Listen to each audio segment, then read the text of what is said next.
Te saludo con mucho gusto, René, y bienvenido. Preguntarte, pues comentaba hace un momento y escuchábamos, pues en menos de 2 décadas ha habido 3 cuerpos importantes nacionales de policía. Ninguno se ha podido o ha podido con el problema de los cárteles de la droga, sobre todo el crimen organizado. Pero bueno, independientemente de eso, en los estados, René, las policías municipales, las policías estatales, yo trato de ponerme en el lugar de los elementos de la policía, por ejemplo, de Teuchitlán, allá en Jalisco.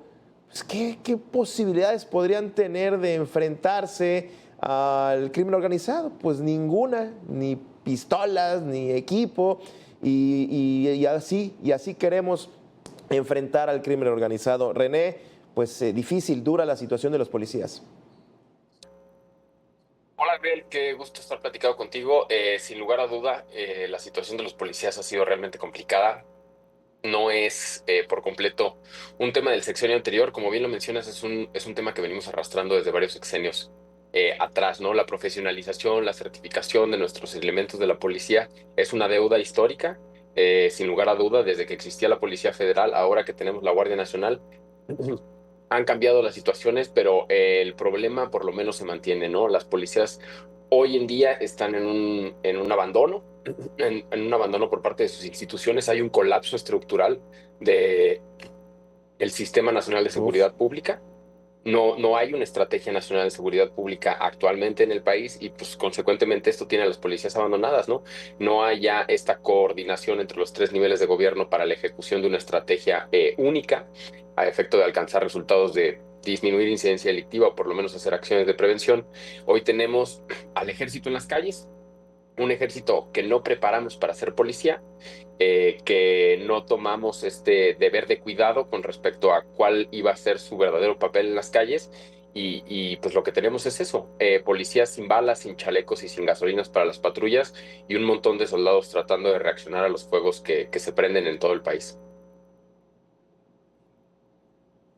Oye, René, inclusive, independientemente de ahorita que comentabas sobre las labores de la Guardia Nacional, que es una fuerza civil, bueno, fue una fuerza militar en las calles, realmente yo que he visto cómo de pronto operan, pues realmente parecen militares, o sea, su actuar no tiene absolutamente una proximidad social.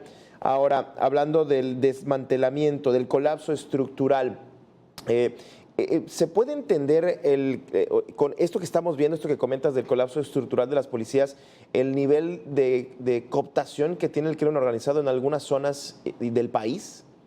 ¿Va ligado? Sí, claro. Creo que es incluso podríamos decirlo causa de la situación en la que vivimos, ¿no? Hoy tenemos un enorme número de policías sí, municipales y policías estatales asesinados. Hoy en el 2025 hablamos de 113 casos de policías asesinados. El año pasado tuvimos 320. Más o menos eso promedia 1.1 policías asesinados todos los días en nuestro país, ¿no? Y esto nos empieza a dar un poco de idea de qué es lo que está sucediendo. Pues ante este abandono institucional, ante este derrumbe del andamiaje estructural que sostenía el Sistema Nacional de Seguridad Pública, pues están a la merced del crimen organizado. Hoy tenemos un crimen organizado más fuerte que nunca, con un control territorial, económico e incluso político, y pues que hace frente a policías que, como comentaba hace rato, es una situación real. No tienen pistolas, balas, chalecos, gasolina para las patrullas, y ya estamos hablando pues de lo mínimo básico, ¿no? Si nos fuéramos de ahí para arriba, pues evidentemente tampoco cuentan con prestaciones de gastos funerarios, seguro de vida, un sueldo digno, una jornada laboral que no sea de 24 por 24, entre muchas otras cosas que está en omisión el gobierno con respecto a nuestras propias instituciones de seguridad, ¿no? La Ley General del Sistema Nacional de Seguridad Pública establece los estándares mínimos indispensables para el correcto actuar o para el correcto desarrollo de una policía dentro de un municipio y un estado. Y si hacemos un chequeo obligación por obligación de esa ley general, estamos en un total incumplimiento. Hoy no es letra muerta esa ley. Uf, Cada quien, por decirlo, si me permite la expresión, hablando de las policías, se tiene que rascar con sus propias uñas, ¿no?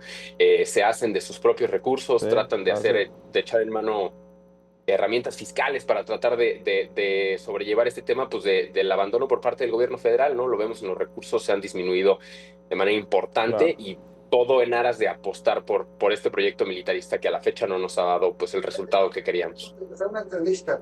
Ahorita te mando si quieres terminando. Oye, René, ¿y existe algún, digamos, caso de éxito, algún estado de la República que entiendo, Coahuila, podemos mencionarlo, pero existe algún modelo de policía que haya funcionado o que esté funcionando, que por lo menos mínimamente, ya no me digas que sea el éxito del combate al crimen organizado, pero que tenga digamos, un buen modelo o que haya sido una buena práctica para poder replicar, o de plano sí estamos muy mal, René? Creo que en términos generales no estamos en el mejor lugar. Creo que ninguna entidad federativa puede realmente presumir un verdadero avance en el tema de desarrollo policial. Hemos trabajado de cerca con algunas policías, hay prácticas destacadas en algunas de las entidades federativas, pero sobre todo creo que lo más importante cuando platicamos estos temas, cuando entramos a debate sobre este tipo de modelos policiales que están siendo productivos o efectivos, creo que tenemos que pensar que el país es muy ancho y es muy largo. Las violencias que suceden en el país son diversas. Es un abanico el de violencias que suceden en este país. No se reduce nada más Ujú. al tema de los homicidios o al tema de los secuestros. Tenemos verdaderamente pues un abanico, ¿no? De violencias que se perpetúan en este país, incluso que se perpetúan pues no solo por agentes criminales, sino por la ciudadanía. Hemos normalizado e internalizado la violencia como parte de nuestra rutina, como la manera en la que se solucionan los problemas en muchas comunidades. Entonces, ante esta situación, lo que tendría que hacer la policía, hablando de la policía local, municipal o estatal, es hacer enfoques regionales, ¿no? Tomar la información sobre incidencia delictiva, entender cómo funciona y cómo se mueven los grupos del crimen dentro de la región y entonces planear una estrategia a efecto de, uno, prevenir y dos, trabajar en la reducción de la incidencia delictiva. Un modelo replicable en toda la República Mexicana Ya. suena realmente complicado porque lo que sucede en Veracruz en términos de violencia muy probablemente nada o poco tiene que ver con la violencia que se gesta, por ejemplo, en Tijuana. Bueno. Totalmente, totalmente. Ahora déjame preguntarte, hablando del modelo de la Guardia Nacional, esto que fue muy polémico, pues un mando que se supone que era civil y que resulta que terminó siendo militar. Y en el discurso, pues dice el gobierno, pues es que al final de cuentas es la presidenta, la comandanta o el comandante supremo. Pero más allá de esos discursos y eso que de pronto se vuelve solamente eso, discurso, el papel que ha desempeñado la Guardia Nacional hasta el momento, ¿cómo, digamos, la calificarías? Entiendo, es un mando, un cuerpo militar que está haciendo tareas de policía que no las hace. ¿Está incompleta? ¿Realmente haría falta a más elementos, cambiarla hacia el mando civil? ¿Cuál debería de ser el futuro de la Guardia Nacional? Nosotros creo que nunca nos rendiremos en siempre decir que la Guardia Nacional debería ser civil. Creo que aunque hoy por hoy no existe ya ni constitucionalmente ese precepto, sin duda creemos que las policías en este país deben de ser civiles, ¿no? Lo vemos en los municipios, en los estados, la proximidad social, las redes ciudadanas, la cercanía con la vecindad. Esas policías viven y habitan esos municipios, esos barrios, esas colonias, esos estados. Ahí viven sus familias. Entonces, pues más allá de ser una policía, pues son ciudadanos de estos lugares, son personas que se preocupan por la seguridad y la justicia dentro de estas zonas.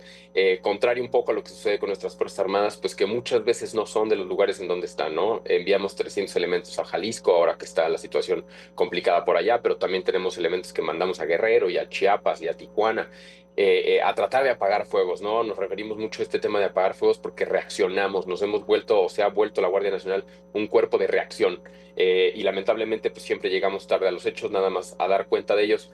Esta es una situación pues que hemos visto a lo largo y ancho de la República, pero alejándonos del tema de volverla civil, creo que el proyecto inicial, un poco partiendo de que iba a ir hacia la militarización, no era tan malo si realmente se hubiera tomado el deber, el Estado, de profesionalizar a estas Ujú. personas, a quienes fueran que fueran a conformar la Guardia Nacional, estos elementos del Ejército y de la Marina, que tuvieran estas capacitaciones en materia de uso de la fuerza, derechos humanos, proximidad social, informe policial homologado, entre muchas otras cosas que deben saber las policías. Me gustaría contarte dos temas que un poco empiezan a dar idea de cómo está la situación. Ujú. La primera en números, un número muy fácil o muy sencillo que es público.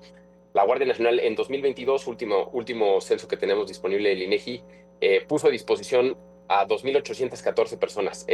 Puso a disposición del Ministerio Público por la presunta comisión de un delito 2.814 personas en un año, y aproximadamente la Guardia Nacional contaba con 127,000 elementos. Eso quiere decir que se requieren 46 Sí, elementos ¿no? de la Guardia Nacional Increíble. para poner a disposición una persona. Eso por un lado. Y por otro lado, hemos tenido la cercanía con ellos, con algunos de ellos, sobre todo elementos de la Policía Federal que hoy forman parte de la Guardia Nacional, pero también con elementos del Ejército que están dentro de la Guardia. Y la plática es la misma. Nosotros no nos enlistamos para formar parte de la policía. Nosotros nos enlistamos en la Secretaría de la Defensa o en la Secretaría de la Marina. No queremos llenar Claro. informes policiales homologados y poner a disposición del Ministerio Público y hacer pues, toda esta serie de tareas que sí hacen las policías, ¿no? Entonces, incluso dentro de la propia corporación hay una disconformidad con respecto a las labores que están llevando a cabo. Uf. Y bueno, ya no nos alcanzó el tiempo también para hablar de la policía ministerial, pero me quedo con esto que comentas, 46 personas para detener a uno. Si fuera esto pues una comedia me reiría, pero no lo es. René, muchísimas gracias por haber charlado con nosotros aquí en A Debate. Te agradezco y seguimos pues precisamente observando estos hechos. Gracias. Nosotros nos vamos a una breve pausa.